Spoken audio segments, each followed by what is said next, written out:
guys. Happy New Year, nearly. It's so good to see you all here having a little drink. I hope you had a good, very peaceful holiday season. I was happy to get my two little sisters around the same table for the first time in a long time. Guys, we can talk about it now. They fell out. They fell out over the pandemic. Yeah, the vaccine mandates, all the lockdowns in Canada. And you know, we have to, looking back in hindsight, say we turned into a bunch of snitches. Didn't we? Hello, Linda. There's an extra person at my cousin's funeral. Fuck off. You know, like, never turn your back on your friend, your neighbor, your own family. I remember a time when you could shake hands, walk away friends, even if you disagreed. And I never snitch on anyone. There's a saying on the London Underground, see it, say it, salt it. I have a very similar saying. See it and shut the fuck up. I'm not a very unlikely advocate for anti-vaxxers, but certain characters should have stayed out of it. If Matt Hancock told me to stay hydrated, I'd be like, oh shit, what's that prick put in the water? And I would start brushing my teeth with Fanta. Get anyone else to give us medical news. Anyone. Get Molly May to roll out the pretty little vaccine. I don't care. We've all got the 24 hours in the day, the same to get the vaccine. I don't care. No, my sisters weren't speaking because they disagreed, so I have two sisters. I love them both very much. There's Carrie, my favorite, and Joanne, who we don't like. Joanne lives in the mountains of Western Canada. Her nearest neighbors are bears. She was always more likely to get rabies than COVID. Joanne is 35 and otherwise healthy, but she is vaxxed to the max. She was isolating. Joanne would take a vaccine for testicular cancer if it was offered to her. And that's fine. I respect everyone's right to keep themselves and their community safe how they want. But Joanne wouldn't speak to Carrie because Carrie feels that there might have been a group of people who were trying to sneak a chip into her body so that they could follow her very boring life that she publishes to social media for free. And that is the more exciting sister to talk to. I love Carrie very much. My only problem with Carrie is that she has breast implants. And guys, we're friends. I have breast implants. So I can tell you that all breast implants have a unique serial number written on them. But you never hear a conspiracy theorist glamour model in your damn life. Not one has ever been like, oh my God, Tracy. I think he's chipped my tits, babe. No, I'm not joking. Bill Gates is single now, isn't he? Tracy, every time I take my top off my Microsoft Office updates. I think he's tracking me, Trace. But that would be the more exciting person to talk to. I don't judge, is what I'm saying. How can I? I'm pregnant again. Stop. Don't.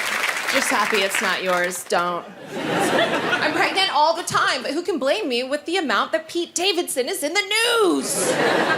Ladies, have you seen this man? He is unstoppable. He's been rumored to be with Kim Kardashian, Kate Beckinsale, formerly, now dating Emily Ratajkowski, allegedly. He's dated Ariana Grande, and people are like, how does this guy do it? Like, he's a comedian, he's very famous, he's funny, but what? How's he getting these totally hot women? Could it be his 10-inch penis? Yeah. Yeah, I think it might be. Which is a lot more impressive here in the UK on the metric system. That is 25 centimeters. Pardon me? We're talking about a quarter-meter dick. That's like a small owl. It's the length of an Android tablet. Good luck posting it. It will not fit in a standard size envelope. I'm trying to better myself. 2023. I have a New Year's resolution. That resolution is to get a hobby. Have you ever asked a working mother what her hobbies are? You will see shame and panic across her face. Like, hobby? Well, sometimes when I'm rushing past the cupboard to grab kitchen roll because someone's been sick on the dog, I treat myself to a spoonful of Nutella. That's my hobby. Sometimes I go to the toilet alone. That's my hobby. Men have hobbies, don't you, lads? Men have hobbies, and a lot of people have accused me of hating men in the past. I didn't know any of you well enough to hate you. I'm married now. You can't hate a man until you love one. Now I know how loud you snore, like you're announcing to the house, is anyone else asleep? My husband has a hobby. He makes space in his life for leisure activities. My husband golfs, like Donald Trump golfs. It's nice that they can have similar interests. I get it. Golf is very good exercise, good for the mental health, but it takes a special kind of dickhead to have a 5-hour hobby. 5 hours, sir? Really? That's more than I sleep.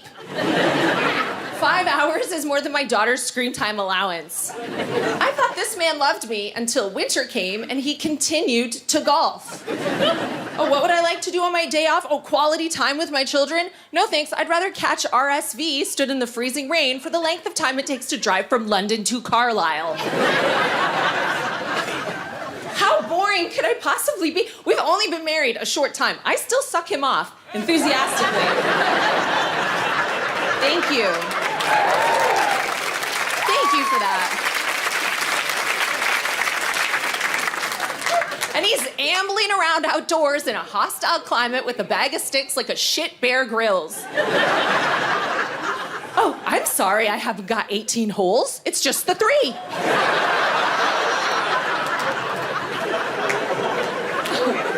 I just want you to spend time with me. I suppose I could make them more challenging by adding obstacles, a sand trap.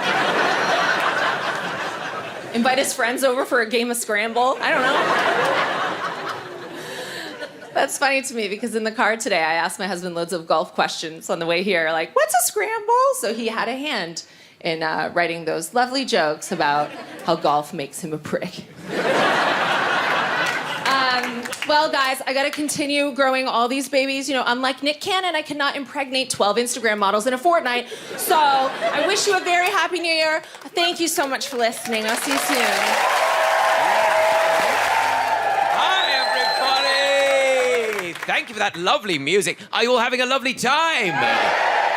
Good. Happy New Year, everyone. Lovely time of year this, isn't it? I love the nativity plays at school. Did anyone go to a nativity play? Oh, when I was at school, it wasn't very well historically researched. If you were a shepherd, you had to wear a dressing gown, which was supposed to look like the shepherd's outfits from 2,000 years ago. Unfortunately, one kid in my class turned up wearing a kimono. Another boy wore his judo outfit. What were those shepherds doing up there? They weren't watching their flocks at night, were they? Setting up a bloody dojo. And as well, to represent, other parts of the outfit, they had to wear a tea towel on their head. Well, that's all very well, but one boy in my class, he had a tea towel that said Whipsnade Zoo on it.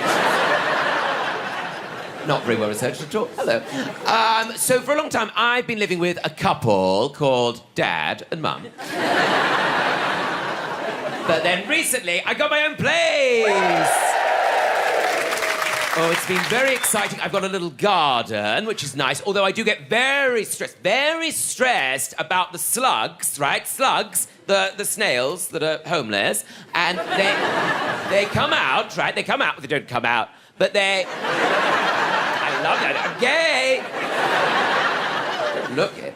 They come out and they attach themselves to my bush, right? And I have to go out after dark with a torch, padding around the undergrowth, crawling around the bushes like some sort of gay in the 1970s. The only thing getting sucked off is my hydrangeas. And as well, I get foxes. Foxes come in the garden. They sit on my garden furniture. I have to get a saucepan and bang it with a wooden spoon to try and scare them away. People don't know if I'm thanking a nurse or scaring away a fox. And as well, when you get your own place, right, you don't have any furniture. No furniture. No furniture. Nobody told me that. First 3 weeks, I was standing up. So I had to get somewhere to sleep, so I went to a department store, and I went to the mattress department. This woman came over, and she said, "Hi, I'm Faye." And I said, "Oh, my God, so am I."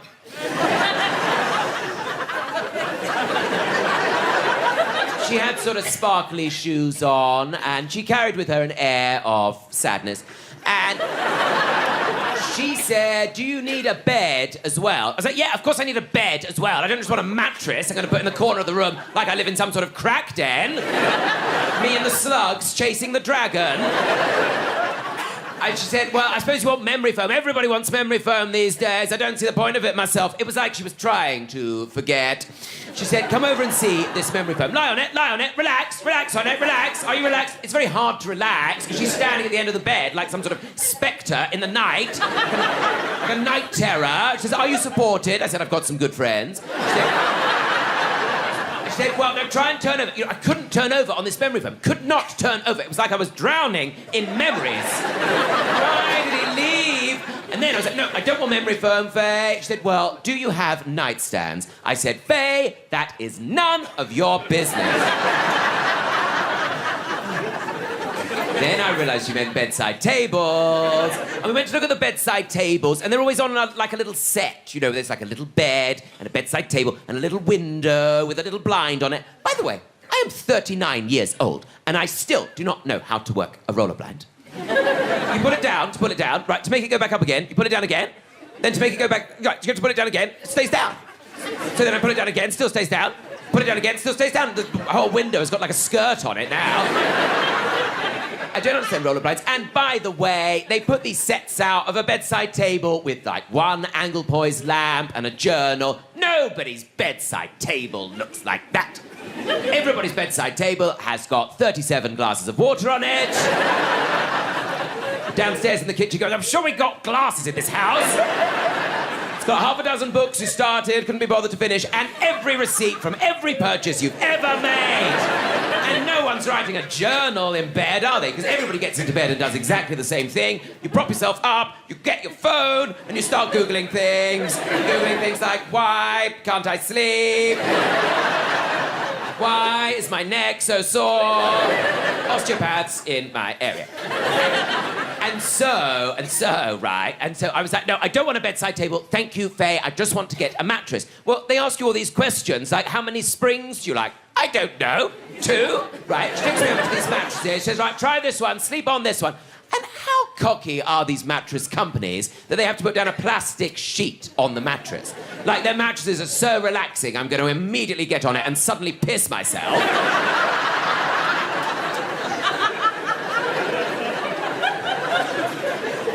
Right, so she beforehand said, what size do you want? She says, I suppose you want a queen size. I thought that was homophobic.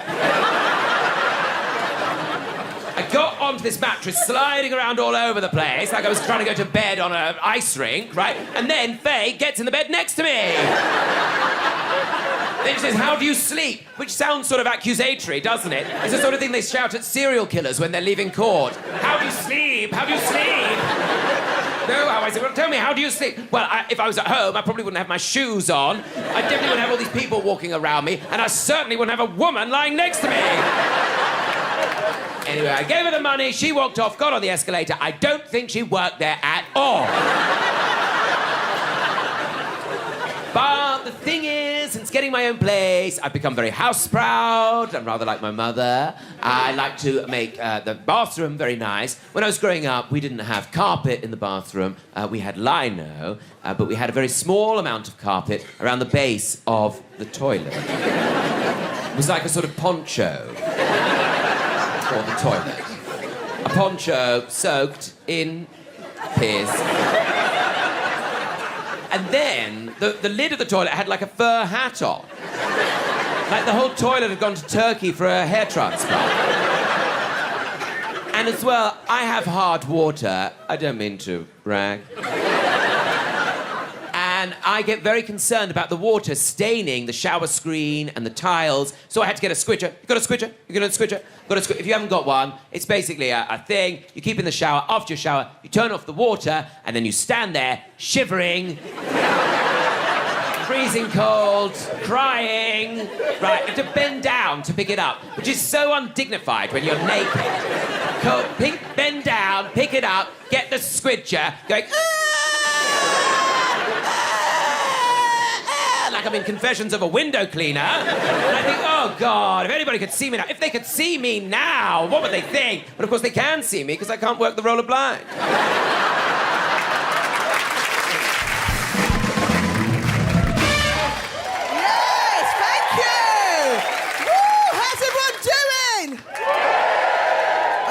said my name. I'm glad he said my name as I'm out of breath. Can you hear me out of breath? Big up for the big girls and the fluffies at the back. You all right, fluffies?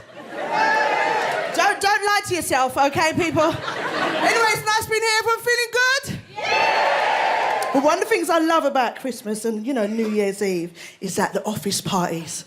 You know, when I used to work for the 9 to 5, right, I used to go to the office party. Anyone had their office party yet?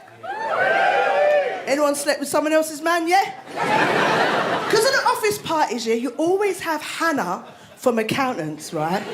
Because, you know, usually she comes to work in her normal clothes, her work clothes, and she's really quiet. She doesn't really say anything. She's got the ponytail slicked back with the glasses.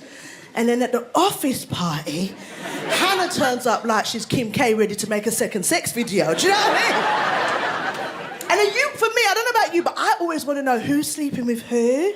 Like, what's going on? I want to be all up in their business. Do you get what I'm saying? And then no one doesn't actually let the secret out, but then you realise 7 months later when Hannah and Pete announce that they're getting married. And she's having a baby. You calculate, you're like, boy, you took Pete on New Year's Eve, didn't you, babe? But you know, as well, obviously, you know, I'm single, right? And being single at this time is hard, especially a festive period, isn't it? You want someone to love you, isn't it? You want a present, don't you? Just a present. Perfume, anything, do you know what I mean? Something to open, you know, apart from your bills. Do you get what I'm saying? You want to look at somebody. And then I think to myself, no, this is the time where you be empowered, okay? You stand in front of that mirror, right? And you look at that mirror and you say, no, this is time for me. Okay, I'm going to love into myself into the next year because it's all about pride and dignity. Then you look at that mirror and you think, fuck that shit, I'm calling my ex.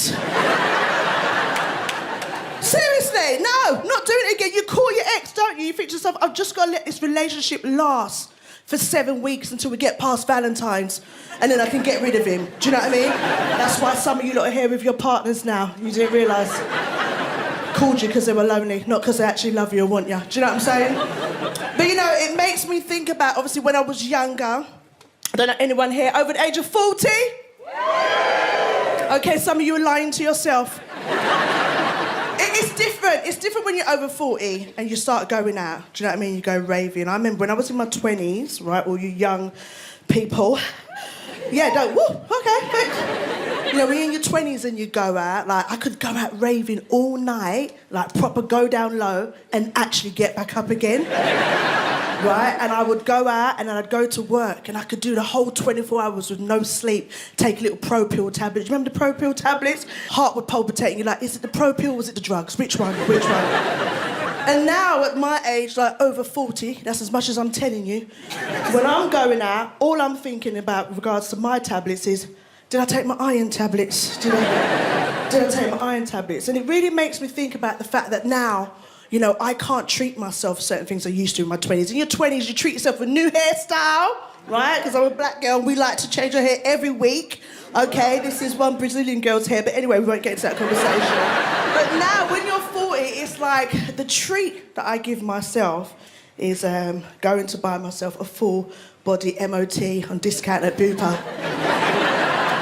Full checkup, or just go to the GP and get your over 40 checkup. Do you know what I mean? But now I do things differently. I went shopping the other day, at Whole Foods. That's what I said. And you know what I realised? The reason why people are slim who go to Whole Foods is not the foods, it's the prices. I mean, I left there, right, with 3 items for £159. Now, what the hell was I buying? I was walking around trying to pick the most cheapest thing. I walked out there with some animal's eggs, but I thought, you know what? I'm going to keep going. They don't need to know about what's in my pocket. Do you understand? That's just between me and you, okay? Oh, you stole as well? Okay, girl. Are you from South London? I was just checking. See, and it made me think about Whole Foods. I think to myself, you know what? That's the kind of place I should be going to find a man. Do you know what I mean? I want a Whole Foods brother. Do you know what I mean? Forget Tesco's non-frill limp dick Dave. I want a Whole Foods brother, yeah, with a whole full bank account and some alkaline sperm. That's what I want, okay? But you know, thinking of Christmas, Black Christmas, there is such a thing called Black Christmas. Black people in the house? Yeah! few. Whoa, whoa. There's one that flew in. But no, Black Christmas is different, okay? Black Christmas, the reason why I call it Black Christmas is because it's about the food. I know for everyone it's about the food, but we go deep, right? We don't go to Whole Foods, we go to Whole Foods in Brixton, where we can buy a box of chicken for 20 quid, and everyone gets to eat. We've got the rice and peas, you understand? We've got the jollof rice, we've got the plain rice, we've got the jerk chicken, oh, and we've got the turkey, and we've got the normal chicken, and we've got the lamb, and we've got the jerk, yeah. Then we've got the macaroni cheese, and we've got the potato salad. Then Grandma's come with her potato salad and macaroni cheese, and you can't tell that bitch no. Do you understand what I'm saying? And we had the football, oh my gosh, the World Cup. I mean, oh, I swear, it was a lot and it was amazing to see. Obviously, there was a bit of, controversy with the whole, human rights and how they're going on about the LGBT plus community.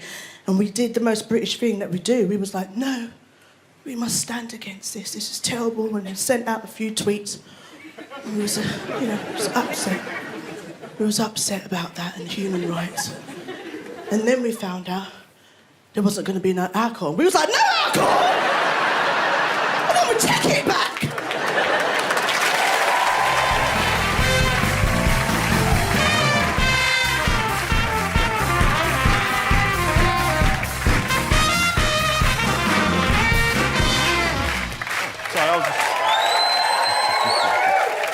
Thanks for that. I love that. Hello. Yes, the ballroom dancing. Let's just address that. Shall we? Just briefly. Who knew the hippie could dance? No. The thing is, it's fixed my posture, right? Because I used to have very poor posture. Now it's like, So it's fixed the posture for selfies. A lot of people ask me for selfies. Before, I was very awkward. I was like, all right, hello. And now it's like, And a bloke came to deliver a package to my house. And he said, can I have a photo? I went, yeah, sure. I went, like that. And he went, no, of the package. So I just styled it out. Yeah, I knew that. It's difficult to deal with that level of fame. It's a huge amount of interest in you when you're on a show like that, like Strictly. And people want to take pictures of you, sell them to the tabloids. And I had some very interesting encounters, very odd encounters. Some bloke got in touch with me via Twitter, right? And let's be honest, Twitter can be a bit of a swamp of unpleasantness. And my socials tend to be quite wholesome, A lot of my social media is basically people send me photographs of moths to identify. And there's nothing much for the tabloids there. It's not salacious, And he got in touch with me and he said to me, Bill, he goes, I just want to warn you, here are some screenshots of some emails I've sent to a tabloid newspaper. And I was like, oh, I don't know about this. This is a bit worrying. And he said, he showed me the emails, screenshots, and it was like this. Dear Daily Mail, I have some compromising video material of Bill Bailey, right? And I'm thinking, what the hell is this? Is this me misidentifying a moth in a pub car park? Anyway, so they come back and said, what is the nature of this material? And he emailed back, he said, I was out in the countryside, I heard a commotion in a field. I looked through the hedge, and there was TV Strictly Bill Bailey, drunk in a field, swigging from a bottle of whiskey, bothering a llama, right? When he saw me, he became abusive, chased me down the lane, issuing a war cry. Would you be interested in this footage? And they came back and said, yes, we'd be very interested. And he went back and said, how much are you willing to pay? And they came back and they said, £20,000. And he messaged me, he said, do you fancy doing it? We'll split the money.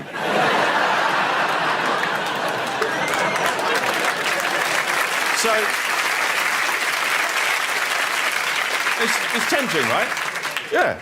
Keep your eyes peeled on YouTube, that's all I'm saying.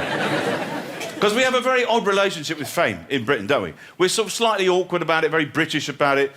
Sometimes I'm in a cafe, people come over to me and they just sniff me. They go, yeah, I reckon it's him, I don't know what I smell of, falafel and broken dreams. But I've got to say, the Dutch are much more pragmatic about fame. I was in Holland, I was walking up and down, this Dutch bloke goes past and he goes, you are Bill Bailey, yes? I went, yeah. And he goes, you are with a comedy and a music also? And I went, yeah.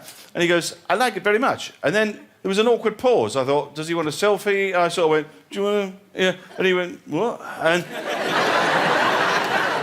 I think he thought I was propositioning him. Anyway, he said, do you want to... And he went, what? And he went, oh, no. He goes, I do not want a selfie. I just want to remember this moment with my eyes.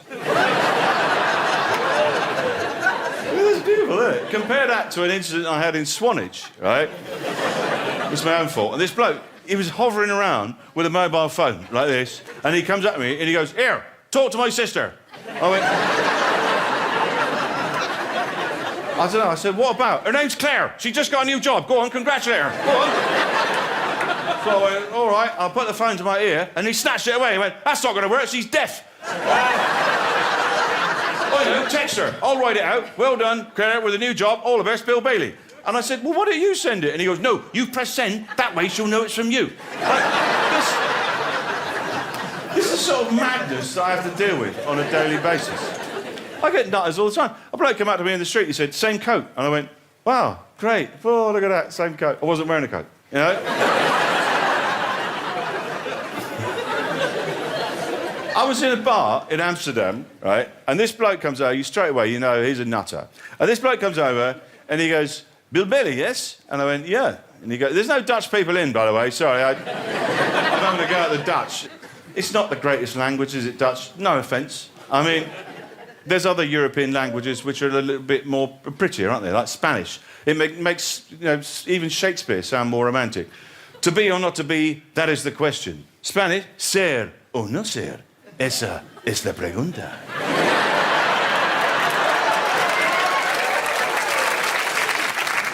Dutch, not so much. Zijn of niet zijn? Dat is de vraag. It's like a Klingon mugger. So, anyway, what was I talking about? You. I was in a bar, that's it, I was in a bar. And this bloke comes over, and you straight away, I know he's a nutter, and he comes over and he goes, hello, Bill Bailey. He goes, I am also in the business of entertainment. My name is Rudy van der Brugge. I was #1 clown in Rotterdam, 95, 96, 98. And he had a pipe as well, like that. He goes, I was #1 clown in Rotterdam, 95, 96, 98. I said, what happened in 97? He goes, there was a misunderstanding.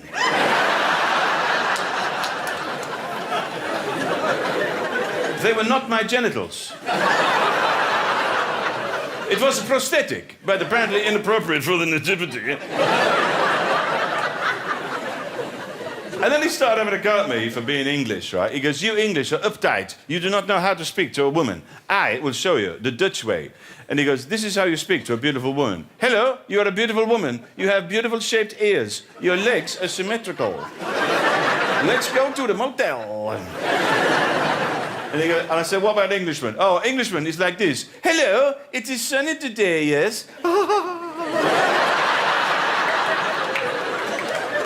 It is sunny today, but at the weekend there will be drizzle.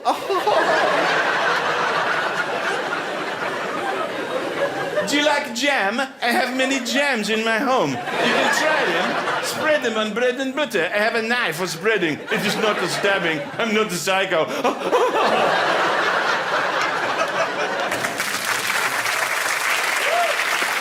All right. Now, I've been busy this year. I've written a Cockney musical. Now, you'll know, this is based on an unlikely premise that Cockneys were the first people to conquer Everest. So, there's a bunch of roofers from the East End. They went on a walking holiday. They went, oh, we're here. So, this... You'll get it as I'll play it. It's work in progress. So, this is all about work in progress, isn't it? So, here we go. I'll play it for you, right?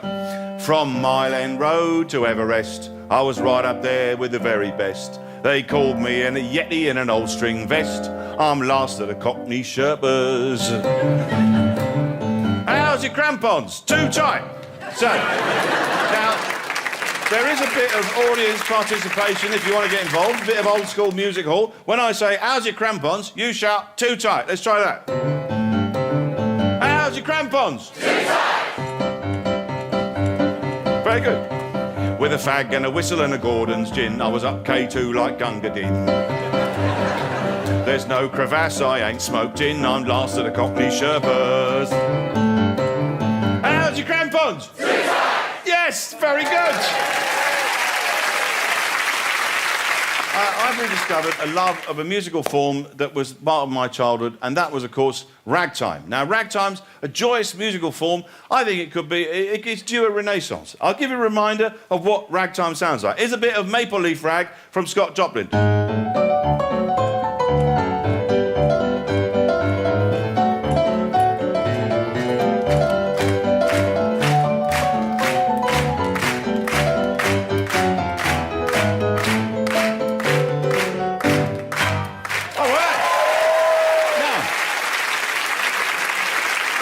The ragtime genre is very fluid. It can apply to all kinds of different kinds of music.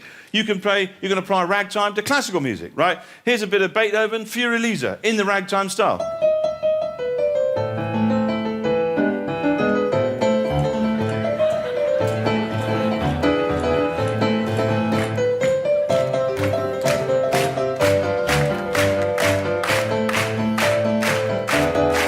You see, it works in all kinds of genres. It will work in the pop genre. You can say something like Seven Nation Army.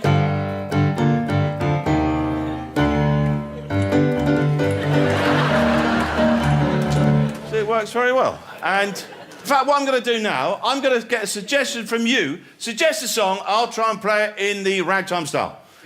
Tequila.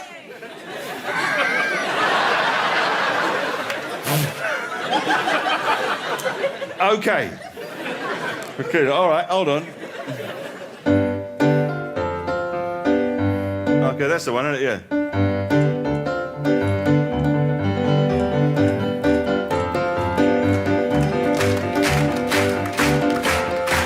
Yeah, it works well.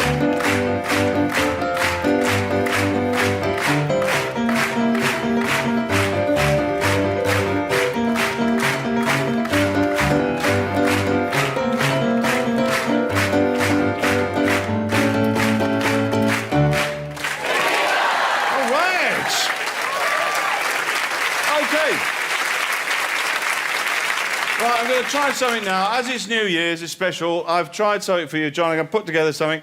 I'm going to try and play as many instruments as I can in a minute while playing the popular New Year's song, Auld Lang Syne. All right? So, OK, let's get ready. I've asked the band to join in here. The fantastic Ezra Collective. Well done, lads. OK, take it away.